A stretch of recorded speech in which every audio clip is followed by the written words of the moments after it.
Then Miss Thumbelina put this thing around me that was supposed to be a horse. There was a horse head in front and a horse's rump and tail in back, and there was a place for me in the middle. The whole thing hung for my shoulders by two straps.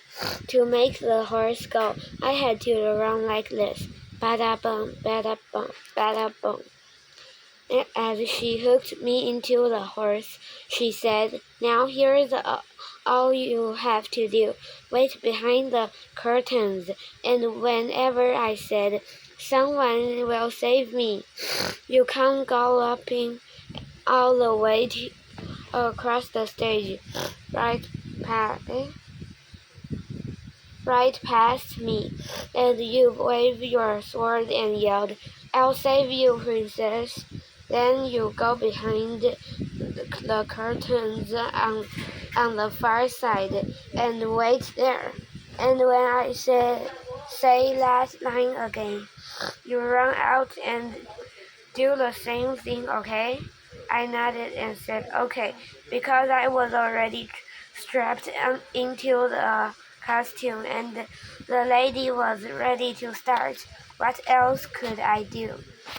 I hid behind the curtain and Miss Thumbelina started telling her story. The way the story went, she said, "Someone will save me," about 20 times. Then this dopey knight would gallop across the stage yelling, "I'll save you, princess." That was the big joke. That was me. I was the big dopey joke. Finally, the story was over. Miss Thumbelina made me and my horse come to the center of the stage. I had to hold her and take a bow. Then I galloped over behind the curtain and I got out of that costume in about 3 seconds. I think I set a new record for blushing that day. Even though there was a show up on the stage, every time I looked around, it felt like half the kids in the auditorium were looking at me, so I tried not to noise, and it worked, because after a while I forgot about my terrible time on the stage, and I just watched the rest out of the story like everyone else. At the end of the last story, everybody clapped like crazy. It really was a great assembly. All the teachers stood up, and Mrs. Carp walked onto the stage. She held up her hands, and the clapping stopped. Mrs. Carp said, "I know I speak for everyone when I tell Miss Thumbelina how much we all enjoyed her performance today. Let's all give her one last round of applause." So we started clapping and cheering again. Then Mrs. Carp held up her hands again, and the noise stopped, just like turning off a TV. Mrs. Carp said, "And before I forgot, Jake, would you come back up on stage?" The whole auditorium got quiet except for some scattered giggling. I turned bright red and walked up onto the stage. Mrs. Carp motioned for me to come and stand beside her. Then she said, "I think we should also give a nice round of applause to our young man of many talents, our own Jake Drake." And as she said my name, she reached down and patted me on the head. I'm not sure who started it, but I think it was Ben Grumpson.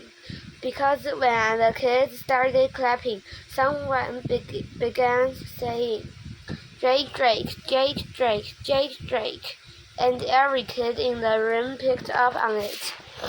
400 kids started chanting my name. Then the strangest thing I would never see happen.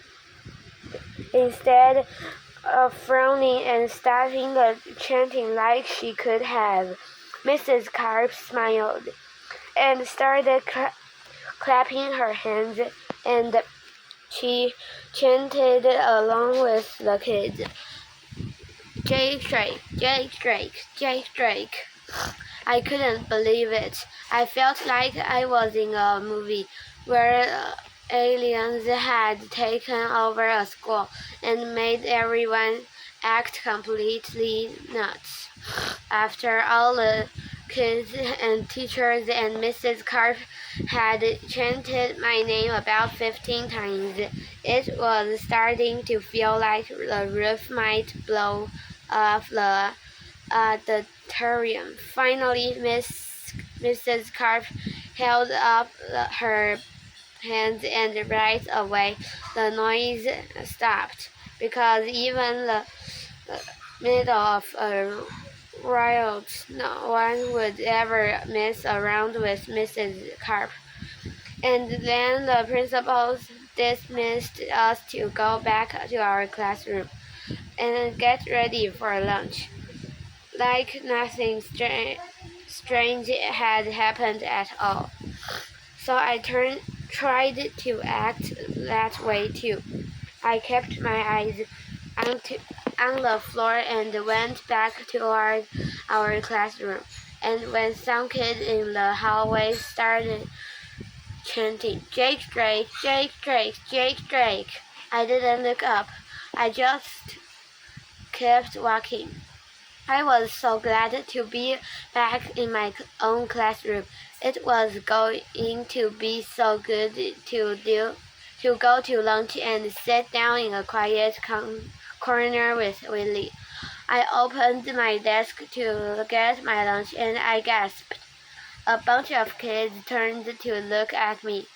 I must have sounded like I had seen a ghost, except it was scarier than that for me, because I had forgotten. There, under my lunch bag, was the most horrible thing I'd ever seen, that bright orange patrol belt. I was not going to have a quiet lunch with my best friend. For the second time in 1 hour, I was going to put on a costume and get on the stage. This time I wasn't going to be a knight in shining armor. This time I had to put on a floppy orange belt and walked into the cafeteria, because every kid in grades 3, 4, and 5 was waiting for me. Everyone was waiting for Garbage Guy. I sat about, just not wearing the orange patrol belt, to lunch. I thought about it for 3 seconds or so. Then I remembered Mrs. Carp. She would be in the cafeteria too, and she had said I would wear the thing for the rest of the week. I guess she thought wearing the belt was supposed to be an honor, maybe like having a black belt in karate, except it wasn't. So I pulled the thing out of my desk. I looped it over on one shoulder, hooked it around my waist, grabbed my lunch, and went out into the hall. Right away, a group of 4th grade girls started to point at me and giggle, but I just held my head up high and walked toward the cafeteria. I kept walking, and I said to myself, I can live through this. I know I can. I can do this." And I just pretended that nothing was the matter. When I got to the cafeteria, I looked for Willie, but he wasn't at our regular table. Then I saw him in the milk line. When I went over to say hi, Willie started talking to me like a spy. He kept looking straight ahead, and he tried not to move his lips. He whispered, "I can't eat with you today." I whispered back, "How come?" He said, "Mrs. Carp. She will know it was me." "What do you mean?" I asked. Billy said, "Me, I left that big mess yesterday," I said, "but I'll tell her we played rock, paper, scissors, and I lost." Billy shook his head. "Uh-oh, better not. See you at recess."